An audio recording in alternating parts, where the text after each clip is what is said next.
গুঞ্জনই সত্য হলো। এই মুহূর্তে জাতীয় রাজনীতিতে সবচেয়ে আলোচিত নেতাদের একজন ডক্টর কামাল হোসেন। আসন্ন জাতীয় সংসদ নির্বাচনে তার নেতৃত্বে গঠিত হয়েছে জাতীয় ঐক্যফ্রন্ট। বিএনপির মতো বড় দলও তার নেতৃত্বে অংশ নিচ্ছে জাতীয় নির্বাচনে। কিন্তু সেই ডক্টর কামাল হোসেন নিজেই কোনো আসন থেকে প্রার্থী না হওয়ার সিদ্ধান্ত নিয়েছেন। বেশ কয়েকদিন ধরেই বিষয়টি নিয়ে জল্পনা কল্পনা চলছিল। অবশেষে নির্ভরযোগ্য সূত্রে পাওয়া তথ্যে জানা গেল সেই গুঞ্জনই সত্য হতে যাচ্ছে। গণফোরামের সভাপতি ও জাতীয় ঐক্যফ্রন্টের অন্যতম নেতা ডক্টর কামাল হোসেন একাদশ জাতীয় সংসদ নির্বাচনে প্রার্থী হচ্ছেন না। এ তথ্য গণমাধ্যমকে জানিয়েছেন গণফোরামের নির্বাহী সভাপতি ও ঐক্যফ্রন্টের নেতা সুব্রত চৌধুরী।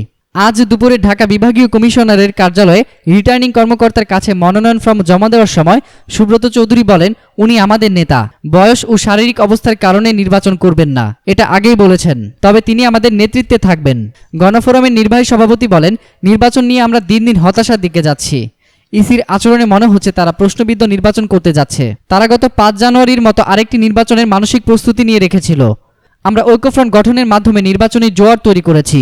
উৎস বিডিজার্নাল.com। এতক্ষণ ফ্রিকি নিউজের সাথে থাকার জন্য সবাইকে ধন্যবাদ।